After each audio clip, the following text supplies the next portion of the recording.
नमस्कार। आइए सुनते हैं गीता तत्व चिंतन का आत्मसमर्पण भगवत कृपा का द्वार का अगला भाग। पहला भाग हम पहले प्रस्तुत कर चुके हैं, आशा है आपने सुना होगा। अर्जुन के मन में पाप का भय। भगवान श्री कृष्ण अर्जुन को अपने तीखे वाण बाग से तिल मिला देते हैं। अर्जुन प्रतिवाद में कहता है, हे मधुसूदन, रणभूमि में पितामह भीष्म और गुरु द्रोण के साथ मैं किस प्रकार वाणों से युद्ध कर सकूंगा, क्योंकि हे अरिसूदन, वे दोनों ही तो पूजा के पात्र हैं। अर्जुन के मन में जो पाप का भय छिपा है वह प्रकट हो जाता है। जिन लोगों को वह पूजनीय मानता रहा, जिन पितामह भीष्म की गोद में खेला, जिन गुरु द्रोण का वह सबसे अधिक स्नेह भाजन रहा, उनको अपने वाणों का शिकार कैसे बना सकता है। अर्जुन का मानस भावना और कर्तव्य के द्वंद्व में मथा जा रहा है। प्राय हर व्यक्ति के जीवन में कभी न कभी ऐसा द्वंद्व उपस्थित होता है। भावना का पक्ष मन के अनुकूल मालूम पड़ता है तथा कर्तव्य का पक्ष बड़ा शुष्क और रुक्ष लगता है, पर वस्तुतः भावना की अपेक्षा कर्तव्य ही श्रेष्ठ हुआ करता है। स्वामी आत्मानंद जी आगे बता रहे हैं कि ऐसे द्वंद्व के समय यदि मनुष्य अपने को भावना के प्रवाह में बहने दे तो वह अपने कर्तव्य से हट जाता है। ऐसे ही समय हमें सद्गुरु की आवश्यकता होती है जो इस द्वंद्व से हमारी रक्षा कर सके। अर्जुन का यह परम सौभाग्य था कि उसे भगवान कृष्ण जैसे गुरु मिले। लोग कहते हैं कि अर्जुन की रक्षा के लिए तो स्वयं भगवान ही गुरु बनकर आए थे। हमारी रक्षा के लिए ऐसा गुरु कहाँ से आएगा? इस प्रश्न का उत्तर यह है कि यदि हम ईश्वर पर पूरा भरोसा रखें और ऐसे विकट समय में उनकी कृपा की याचना करें तो वे अवश्य हमारे जीवन में भी ऐसे सद्गुरु को भेज देंगे जिनका मार्गदर्शन हमें सही रास्ते पर रखेगा। यह आध्यात्मिक राज्य का अटल सिद्धांत है कि जो भी ईश्वर को सच्चे हृदय से चाहता हुआ उनसे प्रकाश की कामना करता है, उसके जीवन में प्रकाश आता ही है। यहाँ पर अर्जुन श्री कृष्ण को मधुसूदन और अरिसूदन कहकर संबोधित करता है। ये दोनों संबोधन प्राय एक सा ही अर्थ रखते हैं और ऊपर से देखने पर पुनरुक्ति दोष प्रतीत होता है, पर यदि हम यह ध्यान रखें कि अर्जुन विकल है तो इस दोष का मार्जन हो जाता है, क्योंकि विकलता में इस प्रकार की पुनरुक्ति स्वाभाविक है। एक टीकाकार ने इन दो संबोधनों का यह अर्थ लगाया है कि अर्जुन भगवान कृष्ण को मधुसूदन और अरिसूदन के नामों से पुकारकर मानो यह कह रहा है कि आप भले ही दैत्य और शत्रु के संहारक हैं, पर पितामह भीष्म और गुरु द्रोण ना तो दैत्य हैं न मेरे शत्रु, अतः मैं इन्हें मारने की कामना कैसे कर सकता हूँ। गुरून् हत्वा हि महानुभावान् श्रेयो भोक्तुं भैक्ष्यमपीह लोके हत्वार्थ कामास्तु गुरु निहैव भुंजीय भोगान रुधिरा प्रदिग्धान। अर्थात ऐसे महात्मा और पूज्य गुरुजनों को मारने के बदले इस जगत में भीख मांगकर खाना भी निसंदेह श्रेयस्कर है, क्योंकि गुरुजनों को मारकर इस संसार में आखिर उनके रक्त से सने हुए ही अर्थ और कामरूप भोगों को तो भोगूंगा। अर्जुन कहता है कि गुरुजनों को मारकर जो राज्य, भोग, सुख प्राप्त होगा वह उनके रुधिर से सना होगा, इसलिए यह मेरे लिए सर्वथा त्याज्य है। अगर कहो कि तुम युद्ध नहीं करोगे तो राज्य सुख नहीं मिलेगा, और यदि राज्य सुख नहीं मिलेगा तो तुम्हारे भोजन की व्यवस्था कैसे होगी। पास में यदि भूमि रहे तो अन्न की व्यवस्था संभव हो, पर यदि जमीन या संपत्ति ही ना हो तो अपना पेट कैसे भरोगे। अर्जुन कहता है, भीख मांगकर वह भिक्षा के द्वारा जीवन यापन कर लेगा, पर अपने हाथों को अपने गुरुजनों के रक्त से रंगना नहीं चाहेगा। यदि कोई अर्जुन से पूछे कि क्या तुम शास्त्र वचन नहीं जानते? यही कि पिता, आचार्य, मित्र, माता, पत्नी, पुत्र और पुरोहित, इनमें जो स्वधर्म में ना चले वह राजा के द्वारा अदंड्य नहीं है, यानी दंड दिए जाने योग्य है। हाँ, यह तो जानता हूं। और क्या यह भी जानते हो कि यदि गुरु भी दोष में लिप्त हों और कर्तव्य अकर्तव्य का विचार ना कर सकें तथा अपने ही घमंड में रहकर टेढ़े रास्ते से चलें, तो उनको दंड देना न्याय युक्त है। हाँ, यह भी जानता हूं। अच्छा, तो क्या तुम्हें यह भी मालूम है कि चाहे गुरु हो, बालक हो या वृद्ध, चाहे ब्राह्मण हो या बहुत से शास्त्रों का ज्ञाता, पर यदि वह आतताई के रूप में सामने आता है तो बिना किसी हिचक से उसका वध कर देना चाहिए। हाँ, यह भी मुझे मालूम है। यदि तुम्हें यह सब मालूम है तो फिर गुरुजनों से युद्ध करने में हिचक क्यों रहे हो? क्या तुम्हें नहीं मालूम कि जब युधिष्ठिर युद्ध के लिए आज्ञा और आशीर्वाद मांगने भीष्म पितामह, द्रोणाचार्य तथा शल्य के पास गए और उनकी पाद वंदना की, तो उन लोगों ने विवशता के स्वर में युधिष्ठिर से कहा, पुरुष पैसे का दास है, पैसा किसी का दास नहीं, यह सत्य है। और इसी कारण से महाराज, हम कौरवों के धन से बंध गए हैं।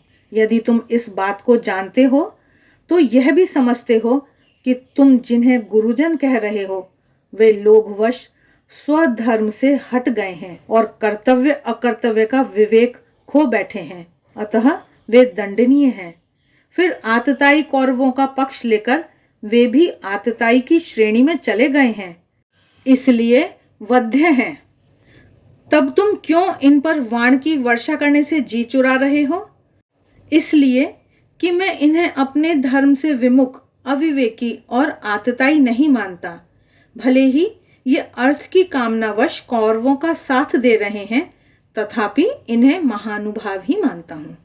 सामान्य अर्थ एवं काम की वृत्तियों की शुद्र संतुष्टि के लिए मैं अपने इन पूज्य महात्मा गुरुजनों से युद्ध नहीं कर सकता। आगे महाराज अर्जुन के मन में हार का भय इस विषय पर अपने विचार प्रकट कर रहे हैं। न चै तद विद्मः कतरन्नो गरीयो यद्वा जयेम यदि वा नो जयेयुः यानेव हत्वा न जिजीविषाम स्तेव स्थितः प्रमुखे धार्त्र राष्ट्राः। अर्थात फिर हम यह भी तो नहीं जानते कि हमारे लिए क्या करना श्रेयस्कर होगा। पता नहीं युद्ध में हम जीतेंगे या हमें वे जीत लेंगे। अहो, जिन्हें मारकर हम जीना नहीं चाहते वे ही धृतराष्ट्र पुत्र हमारे सामने खड़े हैं। यहाँ पर अर्जुन अपने मन की डांवाडोल स्थिति को कुछ कुछ स्वीकार करता है। वह कहता है कि मेरी बुद्धि निश्चय नहीं कर पा रही है कि क्या करना मेरे लिए उचित होगा। अभी उसने पूरी तरह आत्मसमर्पण नहीं किया है, उसे अभी भी अपनी बुद्धि का भरोसा है। पर यहाँ पर उसने अनजाने उसके अंतर में छिपा हारने का भय प्रकट हो जाता है। ऊपर हमने कहा कि अर्जुन के मन में दो प्रकार का भय है। एक तो गुरुजनों को मारने से उत्पन्न होने वाले पाप का भय, जिस पर चर्चा हम कर चुके हैं, और दूसरा हार जाने का भय। वह कहता है कि पता नहीं हम जीतेंगे या वे जीतेंगे। यहीं पर हार जाने का भय झलकता है।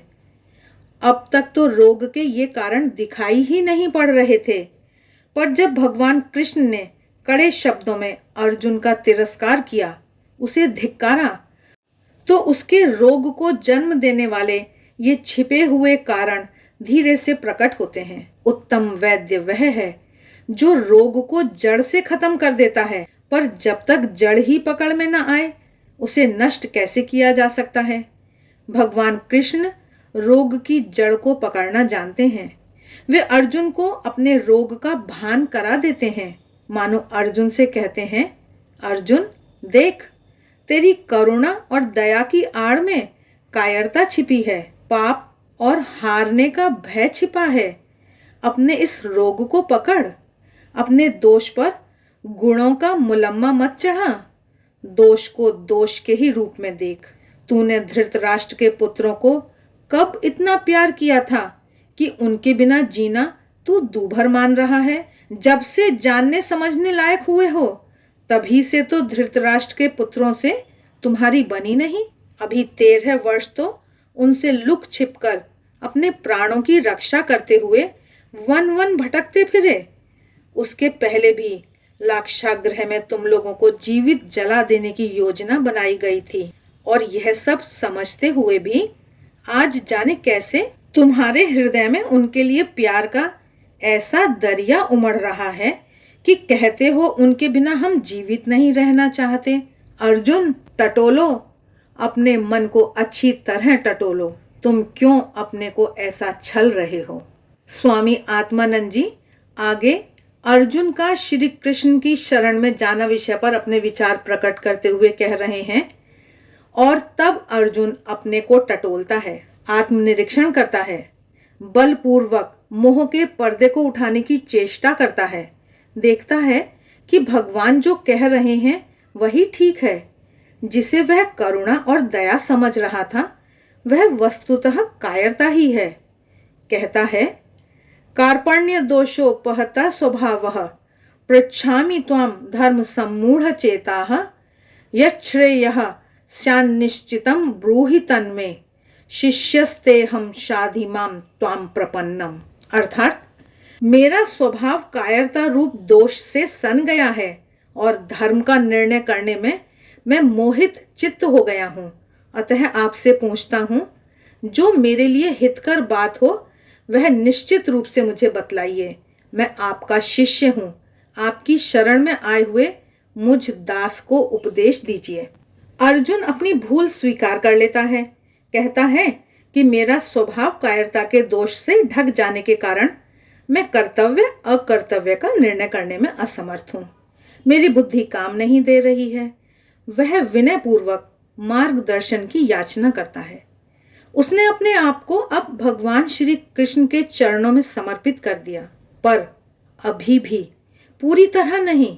वह शरणागत होकर भगवान का शिष्यत्व स्वीकार कर उपदेश की प्रार्थना तो करता है जिससे उसका कल्याण हो, पर उसका अहम बोध अभी पूरी तरह भगवान में मिला नहीं है। शिष्ट जनों में ऐसा विश्वास प्रचलित है कि जो मनुष्य कर्तव्य अकर्तव्य की उलझन में पड़ जाए वह यदि इस श्लोक का जप करता हुआ सो जाए तो स्वप्न में भगवान उसे एक रास्ता दिखा देते हैं। अर्जुन आगे कहता है, नहीं प्रपश्यामि ममापनुद्याद यच्छोकमुच्छो क्षणमिन्द्रियाणाम अवाप्य भूमा वसपत्न मृद्धम राज्यम सुराणामपि चाधिपत्यम। अर्थात क्योंकि इस पृथ्वी में निष्कंटक धन धान्य संपन्न राज्य को या देवताओं के स्वामित्व को पाकर भी मैं ऐसा कोई उपाय नहीं देख रहा हूं जो मेरी इंद्रियों को सुखाने वाले शोक को दूर कर सके। अर्जुन अब हृदय की बात खोल कर रख देता है। भगवान से अब कोई लुका छिपी नहीं रह गई, और यही तो भगवान चाहते हैं। वे चाहते हैं कि जीव उनको बिल्कुल अपना माने। महाराज बता रहे हैं कि गोपियों के चीर हरण के पीछे यही रहस्य है। दुराव एक पर्दे की तरह है, अपनत्व में दुराव नहीं रहता।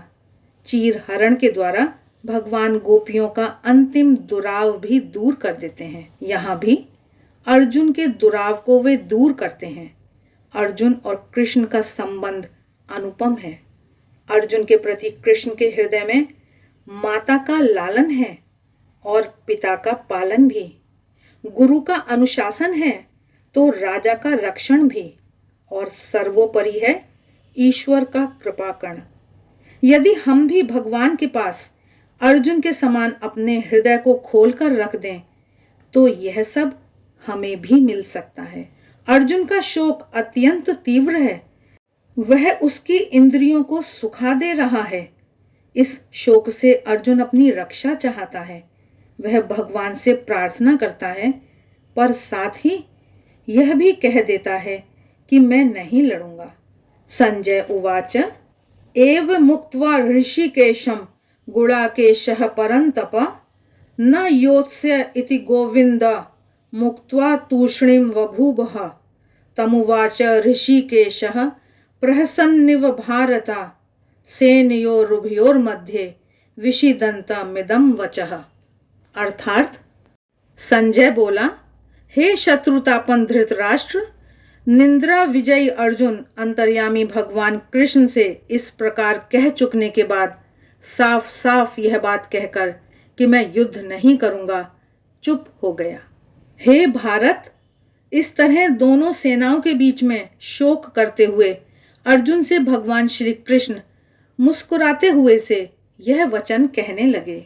एक ओर अर्जुन भगवान से उपदेश की याचना करता है और दूसरी ओर स्पष्ट रूप से कह भी देता है कि मैं युद्ध नहीं करूंगा।